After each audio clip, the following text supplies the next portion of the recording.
Est-ce qu'on peut acclamer pour le Seigneur? Qui peut acclamer pour son Dieu? Là vous avez acclamé pour Papa Roger qui nous a prêché.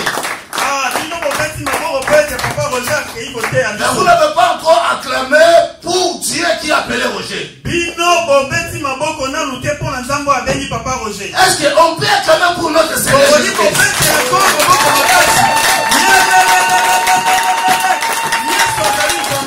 Amen. Que le Seigneur bénisse son serviteur.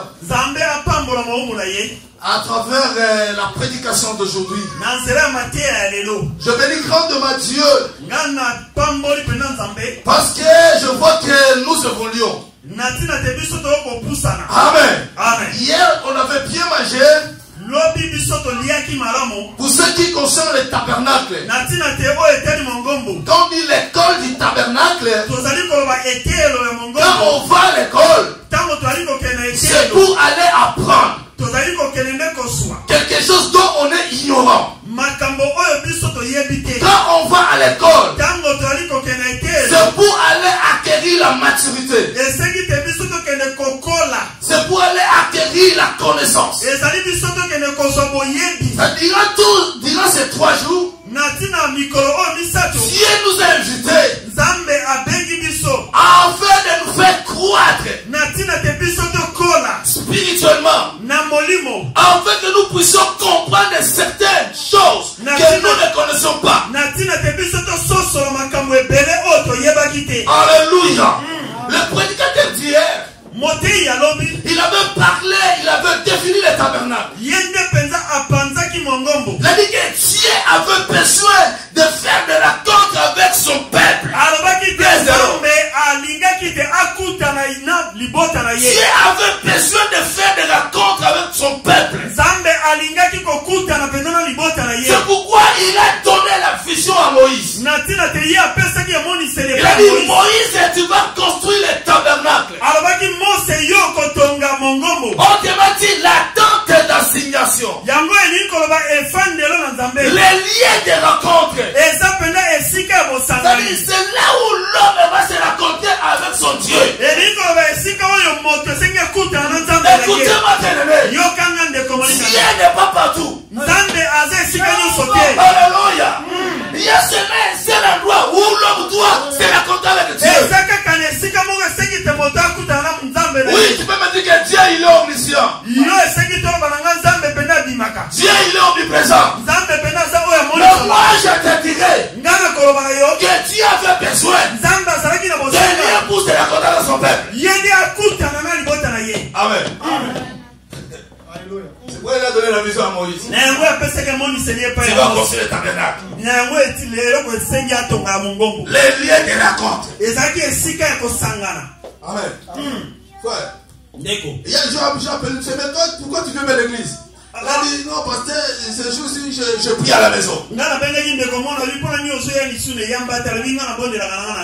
Alléluia. Amen. Je voulais te dire que la maison, ce n'est pas le lieu de rencontre avec Dieu. Notre Dieu, c'est un Dieu d'autre. Il n'est pas un Dieu de désordre. Il a établi un endroit qui est la tente d'assignation. Et le prédicateur, il était très clair. Il a dit que le tabernacle était divisé en 3 grandes parties. Il a parlé sur le parvis, il a expliqué. En grosso modo, il a parlé sur les lieux saints et les lieux très saints. Et celui qui est venu nous compléter aujourd'hui, que Dieu bénisse notre papa Roger. Lui, il n'a pas parlé de l'intérieur, mais il a parlé de l'extérieur. Parce qu'on ne peut pas parler de l'intérieur sans pour autant parler de l'extérieur. Je pense que l'extérieur reflète l'intérieur.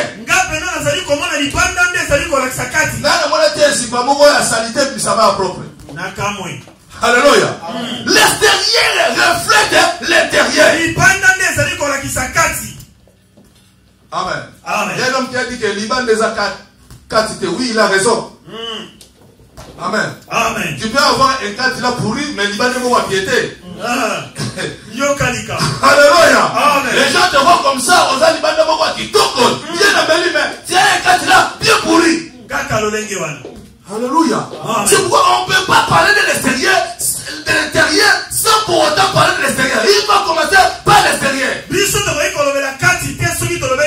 C'est pourquoi je l'ai toujours dit ceci. À quoi de bon dira, bien aimé, je souhaite que tu prospères à tous ces gars, comme prospère l'état de ton nom.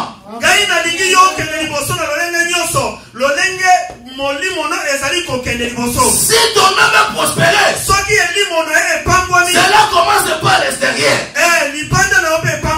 Alléluia. Je ne peux pas accepter que quelqu'un que son homme est prospéré, mais son extérieur est pauvre. Non. Parce que l'extérieur reflète l'intérieur. Il a parlé sur les 4 territoires. Le tabernacle, l'altar d'assignation a été construit par les 4 territoires. Écoute-moi bien, bien. Ça pouvait être construit par 5 rideaux. On peut mettre 6 rideaux ou 7 rideaux. Mais Dieu a voulu que ce soit 4 rideaux. Parce que notre Dieu, c'est un Dieu qui s'amuse avec les chiffres de l'aigle. C'est un Dieu qui s'amuse avec les chiffres. Dieu savait que les chiffres 4 est significatif. Alléluia. Parce que chaque chiffre devant Dieu a une significatif.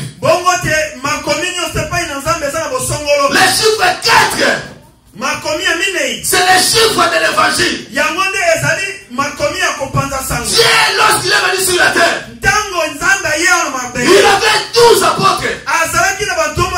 Il avait plusieurs disciples. Mais pendant qu'il a choisi seulement 4 évangélistes. Et pourquoi Dieu doit choisir 4 évangélistes?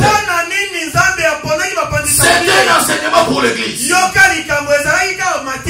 Alléluia. Oui, Thomas aussi était apôtre.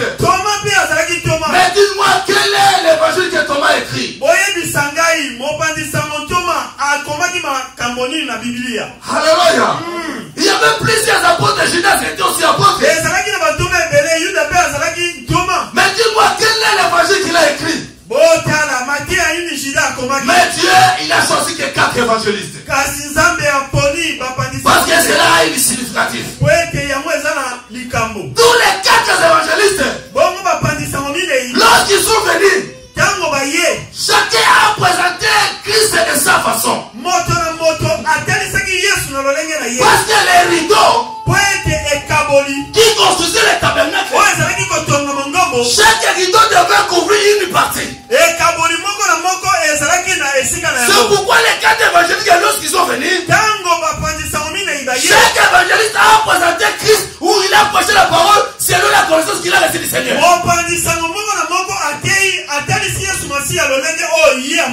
Vous verrez Matthieu, il dit que Jésus-Christ c'est un fils de l'homme. Sa spécialité là, parler que Jésus-Christ c'est un fils de l'homme. Vous verrez Jean, il vient, il dit que Jésus-Christ c'est un prophète. Et vous verrez Matthieu, il vient, il dit que Jésus-Christ, il dit que Jésus-Christ c'est un animal pour le sacrifice. C'est-à-dire les 4 territoires, ça reflétait la mission de Jésus-Christ sur la terre. C'est pourquoi Dieu avait dit ceci à Moïse. Fais selon les modèles qui t'ont monté au ciel. En parlant de combat au ciel, il y avait un tabernacle. Et Moïse avait vu ce tabernacle. Et le tabernacle que Moïse avait vu, c'est le tabernacle de l'Apocalypse chapitre 4. La Bible dit, il y a 4 aigles vivants. Et il y a l'aigle qui a la face de l'aigle.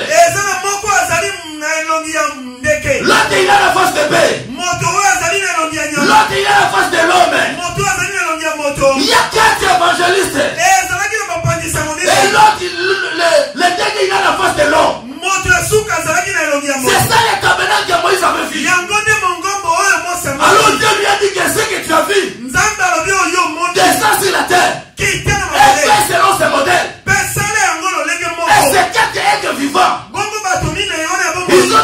gloire de Dieu au milieu.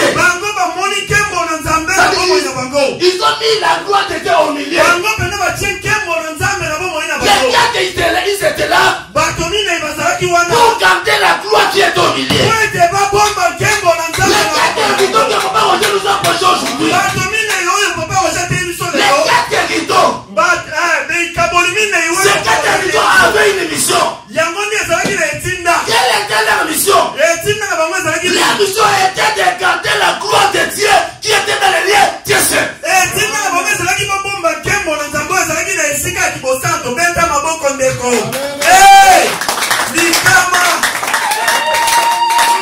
Alléluia. Amen. Ils avaient la mission. Les quatre rideaux. Oui, quand je vois ces choses, ça me rappelle la sortie du désert. La sortie de l'Égypte. La sortie de l'Égypte. Ils étaient 12 tribus. 12 tribus. Mais lorsqu'ils marchaient, pour camper, pour protéger l'arche de l'alliance, Moïse a divisé les 12 tribus par 4 parties. C'est-à-dire dans chaque côté, Moïse a posé 3 tribus. Et dans chaque tribu là, ils avaient leur emblème. Pour garder la gloire qui est au milieu. Et c'était dans le désert que Moïse a donné l'image de la croix.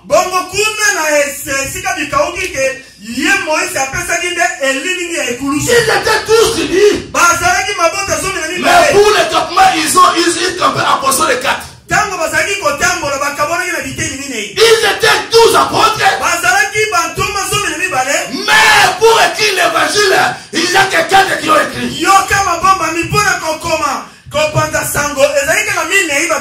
Les chiffres 4, c'est le chiffre de l'évangile. Alors que nous parlons de l'évangile, l'évangile c'est un homme. L'évangile c'est un homme. C'est pourquoi l'apôtre Paul dit là ceci. L'évangile que je vous ai prêché. Qui est cet évangile que Paul a prêché? C'était l'évangile de Yeshua Mashiach. C'est lui le véritable Dieu. Les 4 rideaux là, ça représentait la gloire de Dieu. Ça représentait la face de Jésus. Parce qu'il y a que Dieu qui peut garder Dieu. Amen. Il y a que Dieu qui peut garder Dieu. Dieu n'a pas besoin de garde-corps. C'est garde-corps, c'est lui-même. Dieu n'a pas besoin que les gens puissent l'aider. C'est un Dieu qui se suffit à lui-même. C'est pourquoi on l'appelle Elohim. Il n'a besoin de personne. Il se suffit de lui-même. Il n'a pas de conseiller. Il n'a pas d'adjoint. Il n'a pas quelqu'un qui peut demander son avis. Il est Dieu. Et il restera Dieu. Il y a que Dieu qui peut garder Dieu.